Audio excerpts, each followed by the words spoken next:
Hello, my name is Harold Mendelson, and first I want to apologize for being late.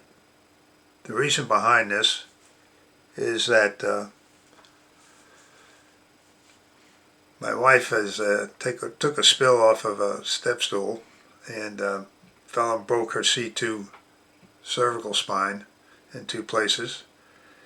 And for the last week or so, I've been running around, going to emergency room several times and going in the hospital, speaking to doctor, surgeons, and emergency room doctors and all this. And I just really haven't had the time to finish this up earlier. But now I've got the time, and so now I'm going to finish it. The defense of my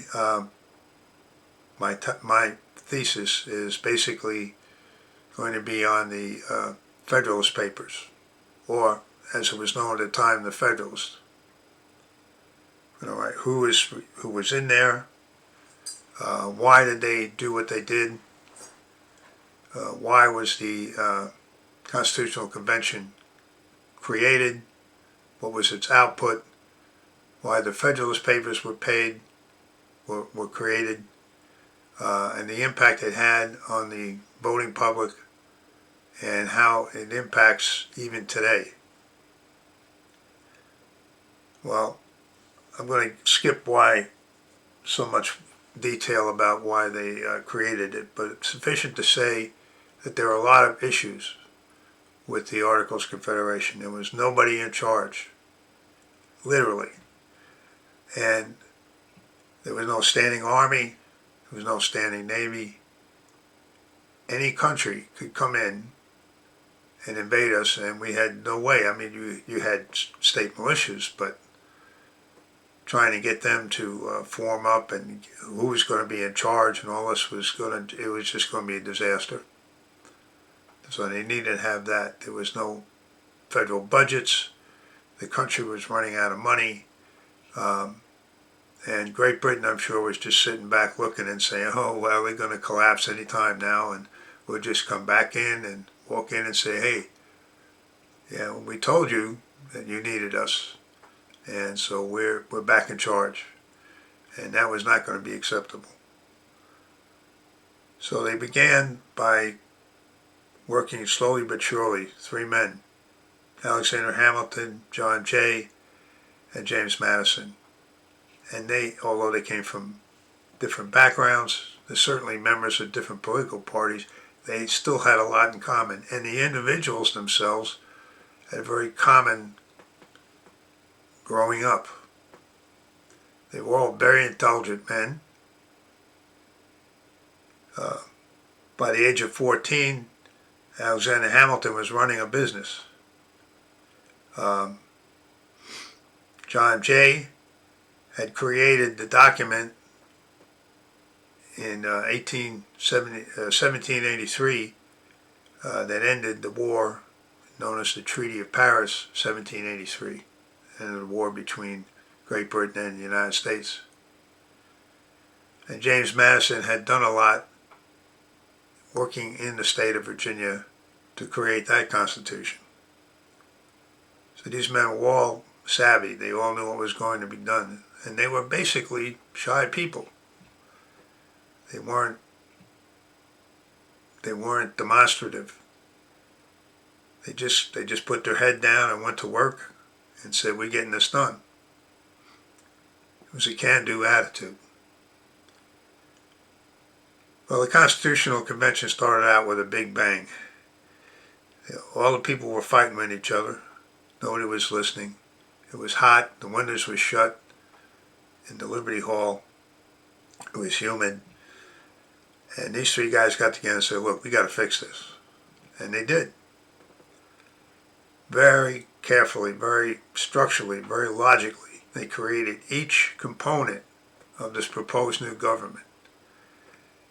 They started out with the legislature, then the judiciary, then the executive branch. And they laid it out. And they showed how there were three separate but equal branches of government. No one had total control. Each had specific powers. And even at the state level, the state has a lot more power than they would think, because the power of the federal government is as defined in the Constitution, not anything more. Everything else automatically falls upon the state.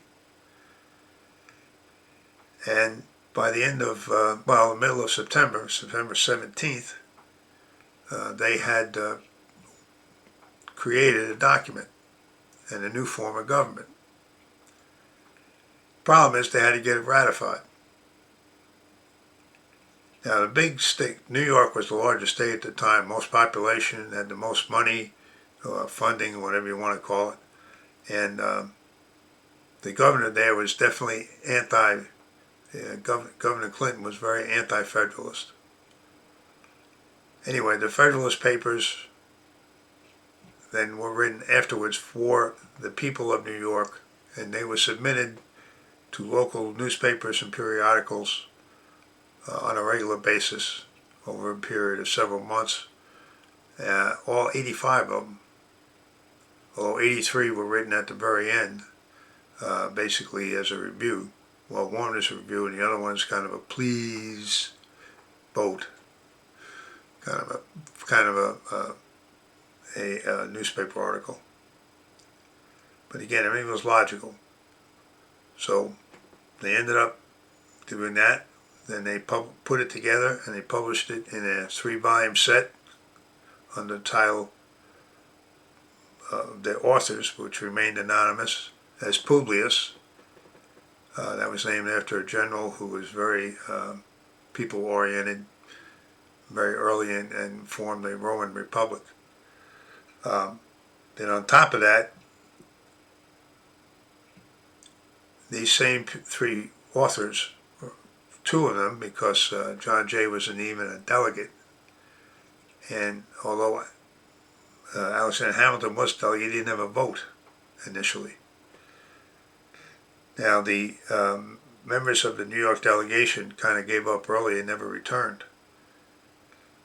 So he was out there as a representative of the state, and the president of the convention finally gave him the right to vote. So he was there, the only guy from New York State that had a vote. Out of the 55 delegates, that maximum that were there, a lot of them, well, not a lot, but a number of them weren't there at the end. 39 voted in favor of getting this Constitution. Now, although the Federalist was not written until after the Constitutional Convention was shut, the people who wrote it were involved in the Constitutional Convention, and they expressed the same values that they did in creating these documents in the same manner, and it worked. By the time it was published, in fact, the state of New York, as books, the state of New York had already ratified the Constitution, and the Constitution was ratified.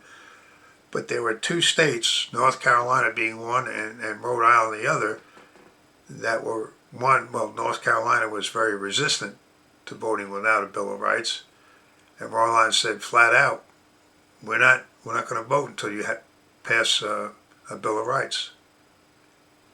So James Madison, realizing the necessity for this, he actually literally sat down and wrote the Bill of Rights. Now, he had more than 10 amendments, but only 10 were accepted. And they are the Bill of Rights that we have today.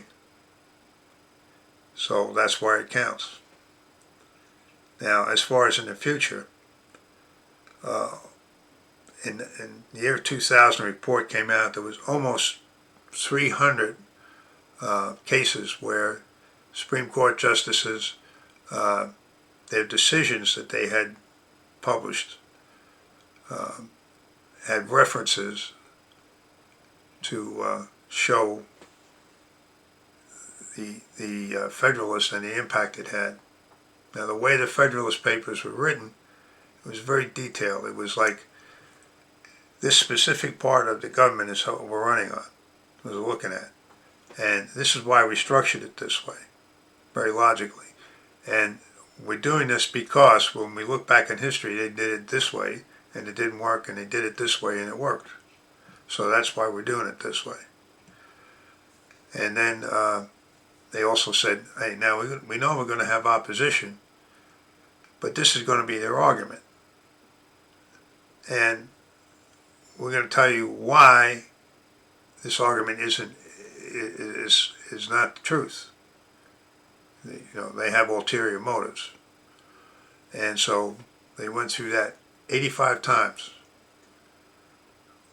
with each paper that they've written, and it included in the paper the reasons. In some cases, it took them several letters to go through a particular department. It produced 3 separate branches of government that were equal in power, so one could not override the other. And in fact, there was an idea to take the judicial department and put it under the legislative department. They said, nope, can't do that, because they have to be separate. We can't have any direct ties. And that's the way it ended up. And that's the way it is today. So, that's my defense. Anyway, I want to thank you for listening. And again, I apologize for being late. Have a good night.